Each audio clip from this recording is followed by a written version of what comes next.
Hello, and welcome to Lost Love Chronicles. Dear subscribers, thank you for helping us cross the first 2,000 subscribers. This could have never been done without your support. Thank you, and for the ones who have not yet subscribed, please subscribe and help us get to the next milestone. Please hit the subscribe button and hit the bell icon for notifications for our latest stories. Share a like if you like this story. Also, please share your thoughts on this story. Let's start with the story. I caught my wife cheating, and it hit me like a ton of bricks. Let me share some background with you. We've been married for 8 years. And every year, we have this tradition of visiting an amazing resort about an hour away from our home. We create beautiful memories there and always look forward to our time together. Yesterday, things took an unexpected turn. My wife was about to hop in the shower when she realized she left her phone in her car. She asked me to grab it for her, and as I opened the passenger door, I noticed a pack of matches from the resort lying between the seat and the door. Initially, I didn't think much of it considering we always drive her car there. I pocketed the matches, not realizing the impact they would have on my day. Coincidentally, my buddy, Bob, and I had planned to have lunch that day. He's a fishing buddy passing through the area close to the resort. So we decided to meet up there. I handed my wife her phone and casually mentioned our lunch plans. When she asked where we'd be eating, I told her about the resort. I noticed a momentary tenseness, but I brushed it off. After a goodbye kiss, I went on my way. Bob and I had a fantastic lunch at the resort, reminiscing about past fishing trips and discussing plans for our next one. As we were leaving, Bob grabbed some complimentary match from the counter, and we lit up cigarettes outside. It was then that we noticed an advertisement on the matchboxes for a great fishing spot with cabin rentals. We thought it would be a fantastic place to visit, and we agreed to do some research soon.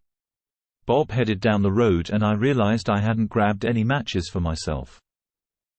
Wanting a few packs, I went back inside the resort before heading home. As I grabbed the matches, I mentioned to the desk clerk how much I love the design. To my surprise, he informed me that they had just received those matches 3 days ago. Puzzled, I told him I had a pack in my pocket that I got 6 months ago. He assured me that the design was brand new and had only come in 3 days prior. My eyes then glanced down at the registry book on the counter, and I noticed the check-in under the names John and Zed Braden. My wife's name is Zed. I pointed it out, saying that's an odd name, Zed. The clerk agreed, mentioning that John and Zed visit the resort about once a month, check in at noon, and leave by 8 p.m. My wheels were spinning. First, the matches, then the girl's day out where she left around 11 a.m. and got back home around 9 p.m. And now a woman with the same name on the resort registry. I couldn't shake the feeling that this was no coincidence. I kept my cool, making small talk with the clerk before leaving the resort. The entire drive home, my mind raced. I couldn't believe what I had just discovered. The realization hit me like a ton of bricks. My wife, my loving Zed, had been cheating on me. Not just once, but apparently every month for who knows how long. Anger and betrayal boiled inside me, but I knew I couldn't just confront her. I needed a plan. I needed revenge. The pain was too much, so why shouldn't she hurt as well? During the next hour as I drove home, I started plotting.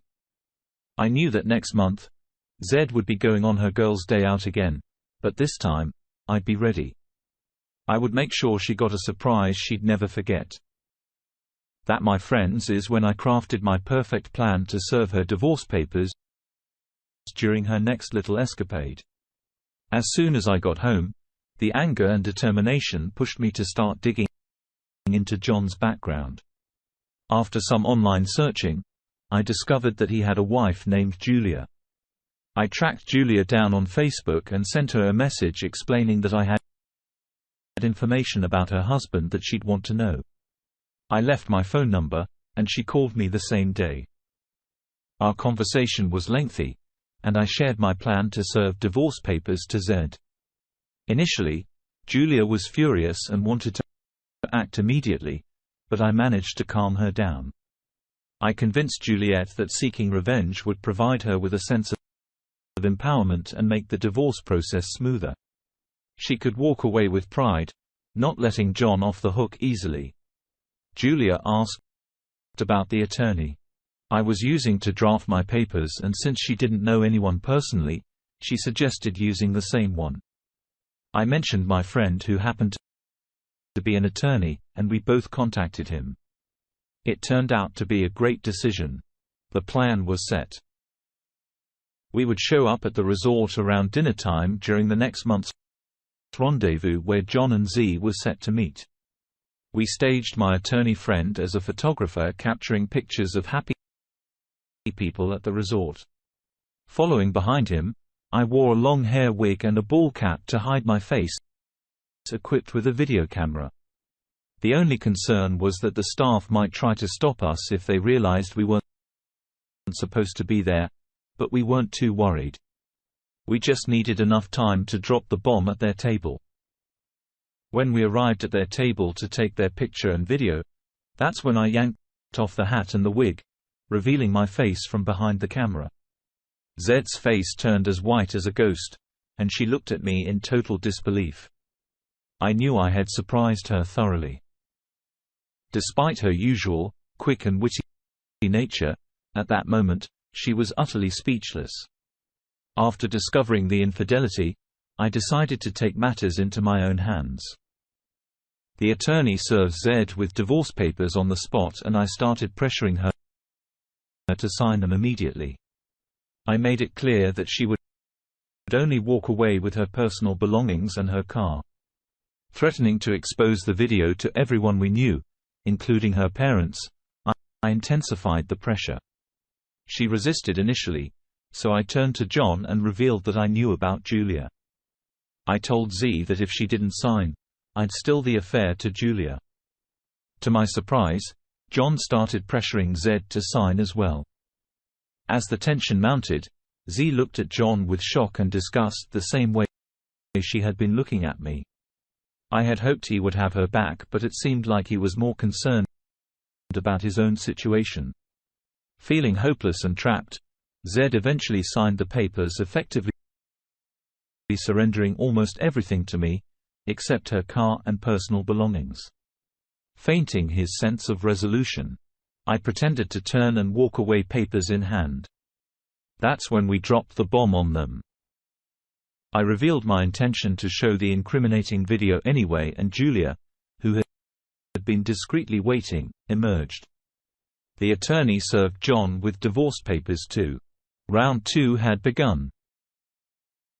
John refused to sign the papers, and to add a twist to the drama, Z freaked out on him right there in the restaurant. She was furious that he wouldn't sign after pressuring her to do so. It started to feel like this might be their last fling together. The drama finally concluded, and my buddy, Julia, and I walked back to the parking lot together. Julia requested a copy of the video, and I agreed to send it to her.